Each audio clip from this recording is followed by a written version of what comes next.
Well, in 1973, I was a postdoc in molecular biology at Columbia University. And it was a time really of a lot of intense discussion. I had a lot of friends who were postdocs. Subjects came up naturally. And I just happened to come across a copy of the Wistar Symposium that was held in 1966 in Philadelphia. It's a collection of essays about Darwinian theory. And I read Murray Eden's article, a critical article about Darwinian theory, and Marcel Schutzenberger's critical argument about Darwinian theory. And I started talking about it with the other postdoctoral fellows, people who were working in the laboratory at the time.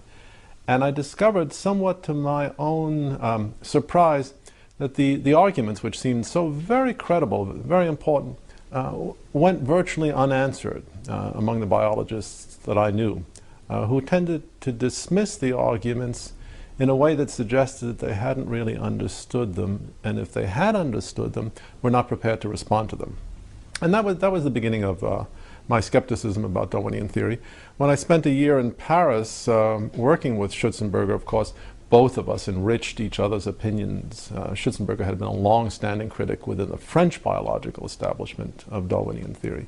And what he had to say reinforced what I had to say, what I had to say reinforced what he had to say.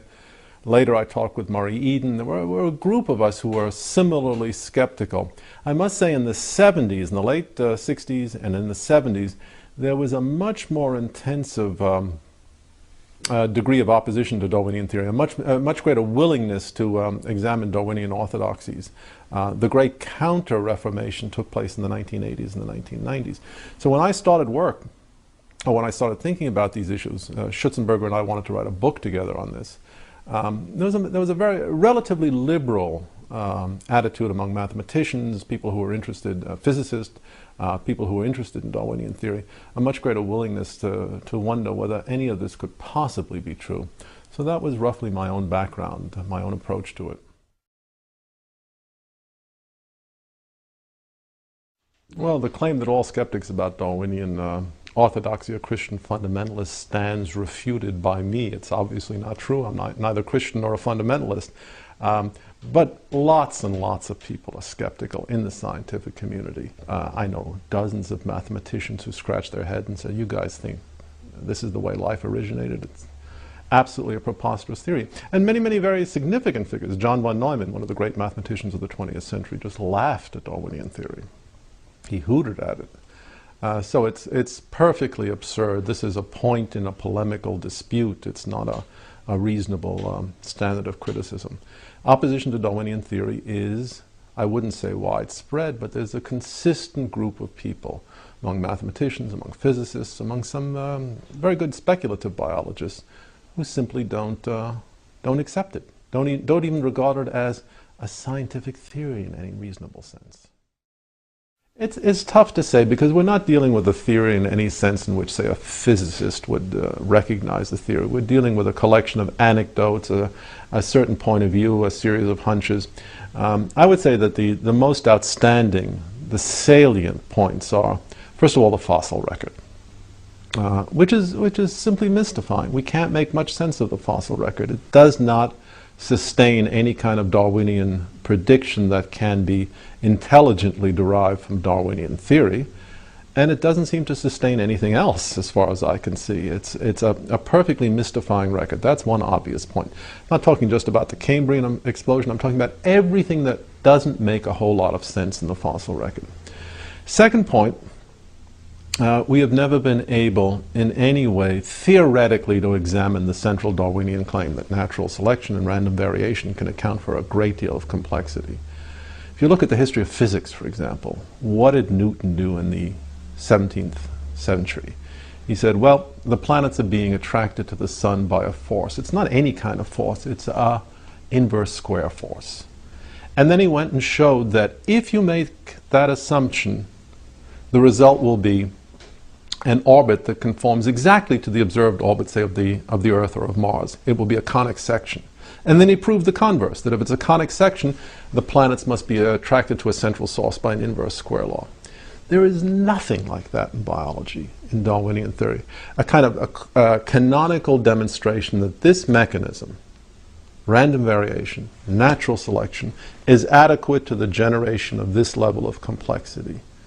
From the point of view of the serious sciences, without that kind of a demonstration, one is completely adrift. You have no idea whether the mechanism is adequate for its intended purposes. This is the second point. Third evidential piece of the puzzle. Look, you turn to the serious sciences, you turn to general relativity or quantum mechanics. I can program a computer with the equations of general relativity or with the equations of quantum mechanics, and I can say, all right, what are the consequences? I can actually see the consequences emerge in a simulation. We can't do any of this in biology, and that should prompt any reasonable person to ask, why not? If this is such a simple mechanism, which can easily be programmed on a computer, how come we can't set up a computer and create something of biological-like complexity? How come we cannot see the unfolding of an evolutionary process the way we can see the unfolding of an evolutionary process in physics? This is a very serious question. I've looked at all the genetic algorithms. I'm trying to write a genetic algorithm myself. And the sheer fact is, without a tremendous amount of very special manipulation and ad hoc constraints, the computer is not going to generate anything realistic if it uses Darwinian mechanisms, and it will generate something realistic only if it doesn't use Darwinian mechanisms. This is an important point. 50 years after the computer revolution began, we have a splendid tool for assessing the intelligibility and viability of Darwinian theory, and everything that we know, I think this is the uniform experience of anyone working in genetic algorithms, indicates these mechanisms will not work. They will not work for their intended purposes. And finally, there's the utter absence of laboratory evidence. I mean, random variation, natural selection, we should be able to start manipulating organisms. When we look at dogs, no matter how far back we go, it's dogs. When we look at bacteria, no matter what we do, they stay bugs. They don't change in their fundamental nature. There seems to be some sort of an inherent species limitation, and we have no good explanation for this in terms of Darwinian theory. We should have far more flexibility, far more plasticity under laboratory conditions than we actually do if Darwinian theory or anything like that were correct. What we see in nature, what we see in the laboratory, is very highly bounded variation, cyclic variation, as for example finch beaks in the Galapagos Island. That's about all we see. Small variations. Why is that if Darwinian theory is correct? These are evidentiary points that I think need to be stressed, need to be examined openly, honestly. And they never are, of course. Never are. Look, the stuff about finch beaks is certainly interesting. Let's not confuse ourselves about that. The question is, can it be extrapolated, or does it represent cyclic variation? I can say, here's an account of how the eagle flies. Look, I get up, I jump in the air, I flap my hands a couple of times, and I land a few feet from where I started. Thus the origin of flight. Now, the obvious response is, this is nutty. You can flap your hands as long as you want. You won't fly like an eagle. The argument from extrapolation can work in some circumstances. It fails in other circumstances. Plainly, in the case of a human being who jumps 2 feet in the air and then lands 2 feet from where he started, the argument from extrapolation fails. What persuades you in the case of the Galapagos finch that what seem to be cyclic variations are the start, the commencement of a grand process of speciation? That's a step in the argument that has to be completed. It's not enough to say, well, it's more of the same. It's not more of the same self-evidently. It can easily be bounded variation of exactly the same sort as we see in any species experiment. Now, the contrary may be true. We may be seeing the development of entirely new species. The Galapagos finch starts off as a finch, and within 100 million years there'll be a Galapagos elephant. Could be. But we need a whole lot more by way of evidence than a couple of nutty journalists going down there looking at finch beaks and writing a Pulitzer Prize-winning book. A whole lot more if this is to be serious science. I mean, this doesn't even pass the threshold of anecdote. Finch beaks change in size. Yeah, they do. They change in shape too. It seems to be correlated with seasons. It seems to be a regress back toward the mean when the seasons change again. If this is the part of a spectacular evolutionary extrapolation, let's have additional reasons for thinking that. Otherwise, we're not even talking about a scientific hypothesis. The interesting argument about the whale, which is a mammal after all, It belongs to the same group of organisms as a dog, a human being, a chimpanzee, or a tiger. The interesting argument about a whale is that if its origins were land-based originally, then we have some crude way of assessing quantitatively, not qualitatively, but quantitatively, the scope of the project of transformation. The project is very simple. Let's put it in vividly accessible terms. You've got a cow. You want to teach it how to live all of its life in the open ocean, still retaining its air-breathing characteristics. What do you have to do from an engineering point of view to change the cow into a whale? This is crude, but it gives you the essential idea. Now, if the same question were raised with respect to a car, and you ask what would it take to change a car into a submarine, we would understand immediately it would take a great many changes. The project is a massive engineering project of redesign and adaptation. Well, the same question occurs with respect to that proverbial cow. Virtually every feature of the cow has to be changed. It has to be adapted. But since we know that life on Earth and life in the water are fundamentally different enterprises, we have some sense of the number of changes. Anytime a science avoids coming to grips with numbers, it's somehow immersing itself in perhaps an unavoidable, but certainly an unattractive miasma. Here's a chance actually to put some numbers on calculations. We're not talking about genetics. We're talking about simple numbers. The skin has to change completely. It has to become impermeable to water. That's one change. Breathing apparatus has to change. A diving apparatus has to be put in place. Lactation systems have to be designed. The eyes have to be protected. The hearing has to be altered. Salivary organs have to be changed. Feeding mechanisms have to be changed. After all, a cow eats grass, a whale doesn't. As I say, I've tried to do some of these calculations. The calculations are certainly not hard.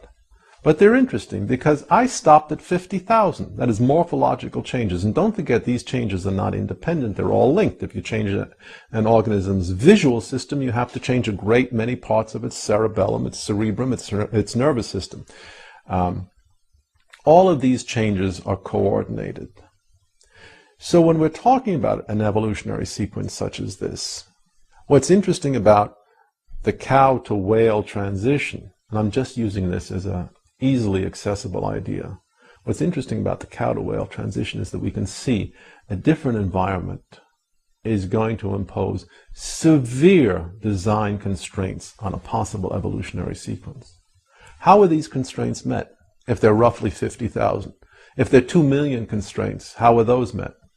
And what does this suggest about what we should see in the fossil record? To my way of thinking, if Darwinian hypotheses are correct, it should suggest an enormous plethora of animals, intermediary between, say, Ambulocetus and the next step. That won't solve all problems. One wants to know what's directing this change, if anything. But at least it will put it in the ballpark of a quantitative estimate. Questions about homology are really tricky because they tend to be exercises in circular definition. What do we mean by homological organs? Well, in the 19th century, in the early 20th century, geneticists and biologists struggled to put together a criteria for homology. They talked about similarity in embryological development, similarity in function, similarity in morphological form. That's reasonable, but a little vague, a little unclear. But what inference do you make from the fact that, say, the fin in a fish is structured in a way that's remarkably similar to the hand in a human or in a chimpanzee? If the fact that you see some morphological significance is taken as evidence for common descent, there's not much additional that you need to look for by way of evidence because the issue is definitional. If it's not taken as evidence for common descent, what do you need to complete the inference to common descent? There are plenty of examples of homological structures in biology which are obviously not based on common descent. For example, take the Australian wolf, which, except for the reproductive system, features a wide variety of organ systems that are absolutely homological to the North American timber wolf. But there's no evidence that these homological structures arose because some wolf at some time in the past, or some proto-wolf, decided first to migrate to Australia and then to migrate to North America. The evolutionary lines are completely distinct, and yet we see a profound degree of homology. We see this throughout the animal kingdom. The whole issue of homology, commonality of form, is riddled with a great deal of philosophical uncertainty, because it's never clear what the evidence is for, and how one is to avoid completely circular reasoning. What is clear is that within family groupings, there are profound similarities in structure. We can say that. But whether they arise because of some constraints in the circumstances of life, or because there's a genuine explanation in terms of a common ancestor, we just don't know in many cases. The entire mammalian group of animals, for example, all of the mammals, have many, many properties in common. Why this should be, we don't know. For example, the pentapod nature of all extremities. Why is 5 preferred in the mammalian kingdom and not 7 or 13 or 52? It's an obviously interesting question. If we say that it is because the mammalian organisms were derived ultimately from fish, then we have a profound number of problems in that pectoral and pelvic girdles also obey the rule of 5. They also obey the rule of 5. Where did this constraint come from? It's not entirely clear. The idea that mutations are considered the engines of evolution has only one problem: there's no evidence to support it. As far as we know, and that's a considerable problem, not an overwhelming problem for a scientific theory. There are plenty of scientific theories that lasted a long time with absolutely no evidence. But the idea that mutations are the driving force encounters a fatal difficulties. Almost all mutations are deleterious. Almost all of them do the organism absolutely no good. In fact, we have a devilishly hard time finding any mutations that do the organism any good whatsoever. That's one problem. The second problem is that by now we should be attentive enough to look for contrived circumstances in which we can test this idea that mutations, by definition random, work as the engine of evolution. What we have are a variety of lifelike systems, books, for example, or computer codes. And what we know is that unless we do a lot of careful stage management, arbitrary events in either books or computer codes tend to screw the code of the book up irreparably. Now there's a large question here. If I take a copy of Windows 2000 XP and I start introducing random changes, within a very short while the code will crash. The whole system will be useless. Why exactly is this not happening in living systems? I don't want a lot of hand-waving in response. I want a precise quantitative answer. Living systems don't experience catastrophic failure under random mutations because. And if you know, tell me. I'll take your call day or night. Let's look at the thing this way. What does the Darwinian theory say? What is the Darwinian anecdote? There are arbitrary changes, meaning the changes are perfectly random. We have no idea when they will occur, and they're not linked to changes that have occurred. And after the changes have occurred, there's a deterministic process which culls out those changes that are valuable and saves those changes which are not, and extrudes those changes which are not. So the process is both one of sheer dumb luck, finding the right changes, and something that is not quite a matter of luck, that is quite deterministic, that is saving the valuable changes. Nonetheless, Darwinian theory suggests that each such episode, luck, change, is independent. It has nothing to do with the one that went before. So that in the abstract, it could be modeled by what mathematicians call a random variable. At first cut, first approximation. When I talk about sheer dumb luck, I mean the amazing fact that these extraordinary, ineffably beautiful structures arise from what is at its heart a stochastic, that is to say, a random process. Now, no one is arguing, say, that if a tiger, a toothless tiger, develops a set of splendid dentures capable of biting its prey, it will improve its chances of survival. That seems obvious. It seems, in fact, so obvious that it's hard to imagine that a scientific theory is needed to explain it. The pigeonhole principle explains it. The pigeonhole principle tells you if you have 10 letters and only 9 mailboxes, one letter has to go. That seems to be at work in Darwinian theory as an underlying assumption as well.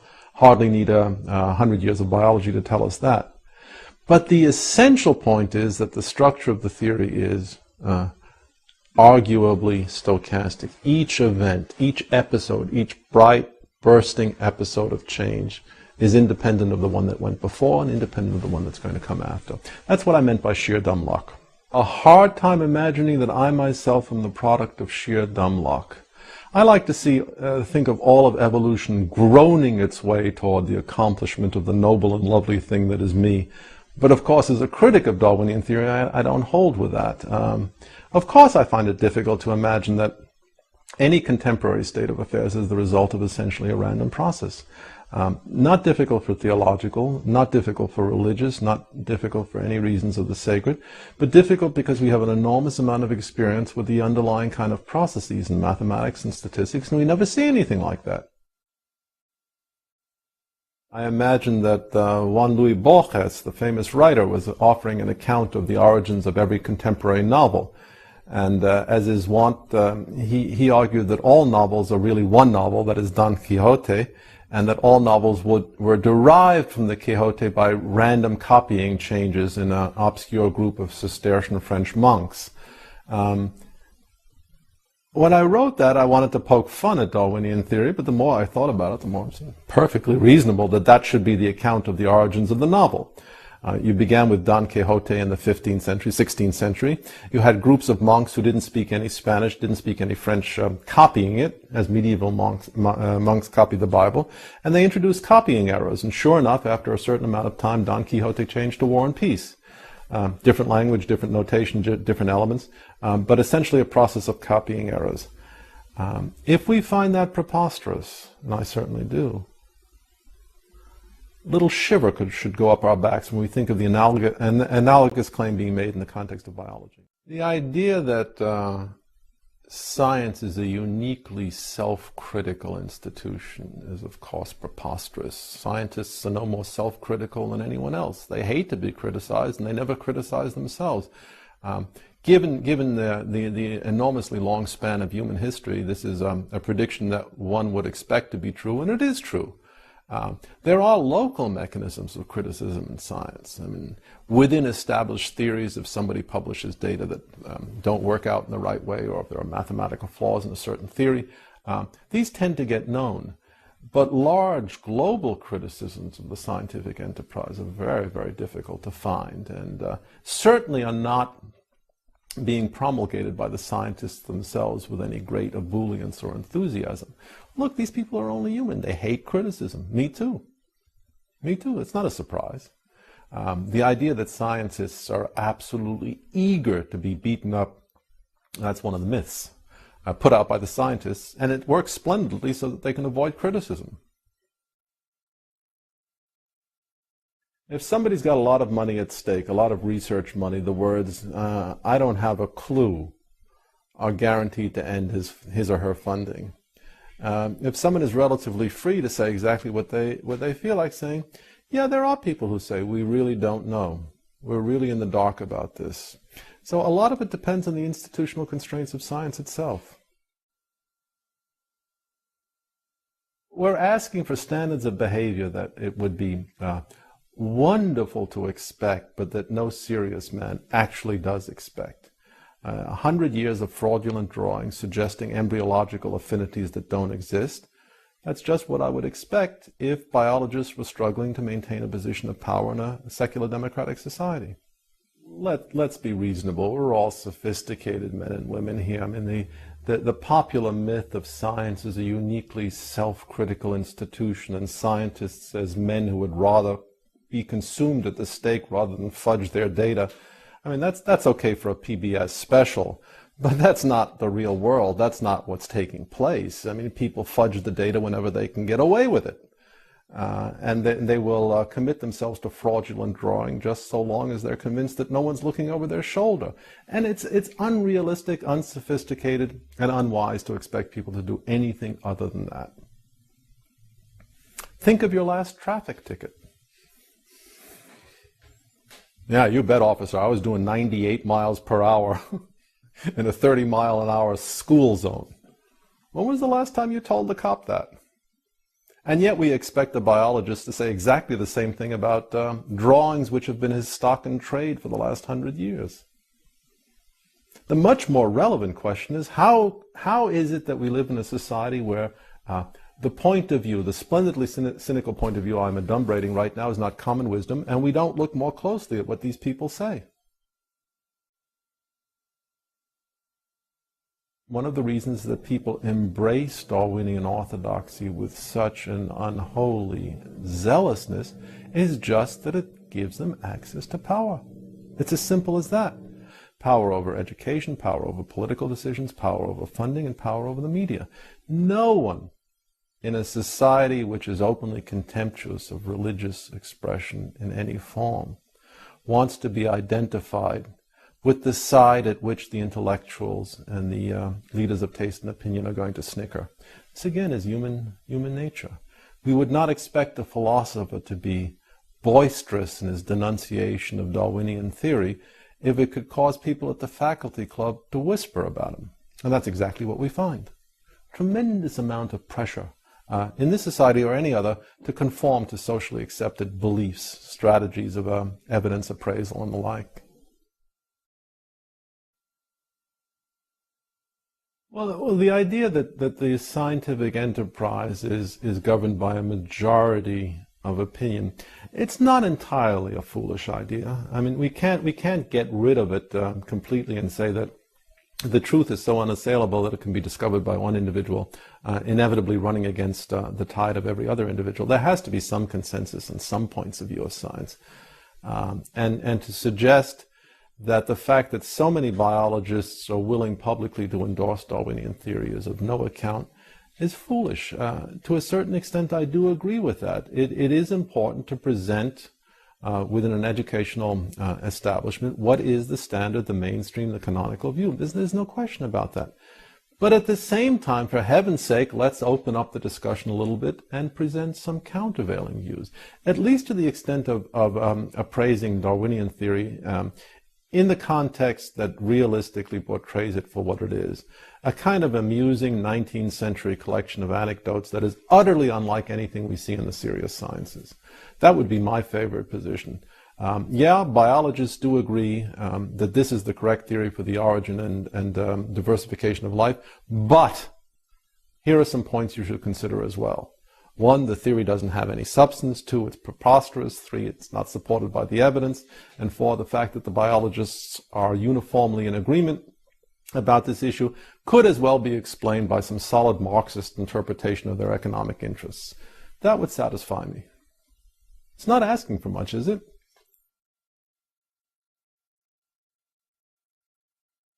We don't know anything about the progress of science. As far as we can tell, it depends on unique, unrepeatable events, the confluence of genius and inspiration. And in between those unique and unrepeatable events, there's a lot of patient work of accumulation of data, facts, theory, testing, assessment. It's not even clear that science is progressing. It might be moving in a circular pattern, ever deeper entrenchment of a single set of ideas. That certainly seems to be true in physics. Has physics progressed beyond Newtonian mechanics? Well, it's certainly been enriched. It certainly has acquired additional concepts, additional powers. Whether the powers are due to technological development or theoretical insight is another issue.